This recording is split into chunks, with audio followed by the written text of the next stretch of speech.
राधे राधे सभी को। आज की इस वीडियो में हम पापांकुशा एकादशी व्रत तथा इसका महत्व लेकर आए हैं। चलिए शुरू करते हैं। अश्विन माह के शुक्ल पक्ष की एकादशी को पापांकुशा एकादशी कहते हैं। एक बार धर्मराज युधिष्ठिर कहने लगे कि हे भगवान, अश्विन माह की शुक्ल पक्ष की एकादशी का क्या नाम है? अब आप कृपा करके इसकी विधि तथा इसका पूर्ण फल मुझसे कहिए।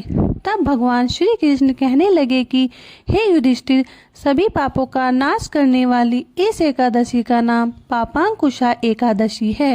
हे राजन, इस दिन मनुष्य को विधि पूर्वक भगवान पद्मनाभ की पूजा करनी चाहिए। यह एकादशी मनुष्य को मनवांचित फल देकर स्वर्ग को प्राप्त कराने वाली एकादशी है।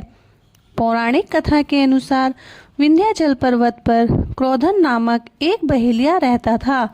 वह बड़ा ही क्रूर और हिंसक था। उसका सारा जीवन हिंसा, लूटपाट, मदपान और गलत संगति में ही व्यतीत होता था। एक दिन अचानक वह जंगल में तपस्या करते हुए अंगिरा ऋषि से मिला। उसने अंगिरा ऋषि से कहा कि मेरा कर्म बहेलिये का है, इस कारण मुझे न जाने कितने ही निरीह पशु पक्षियों को मारना पड़ा है।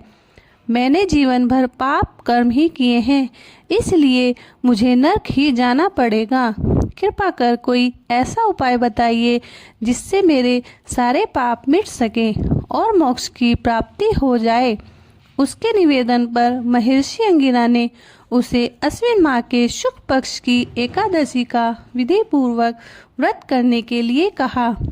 महर्षि अंगिरा ने के कहे अनुसार उस बहेलिये ने पापांकुशा एकादशी का व्रत किया।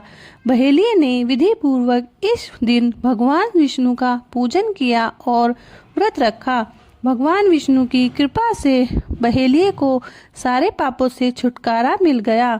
मृत्यु के बाद जब यमदूत बहेलिये को यमलोक लेने के लिए आए तो वे चमत्कार देखकर हैरान हो गए। पापांकुशा एकादशी के प्रताप से बहेलिये के सभी पाप मिट चुके थे। यमदूतों को खाली हाथ यमलोक जाना पड़ा। बहेलिया भगवान विष्णु की कृपा से बैकुंठ लोक को गया। श्री कृष्ण बोले कि हे युधिष्ठिर, जो मनुष्य कठिन तपस्याओं के द्वारा फल प्राप्त करते हैं, वही फल इस एकादशी पर व्रत करने तथा श्री हरि विष्णु को नमस्कार करने से ही मिल जाते हैं। जय श्री हरि विष्णु।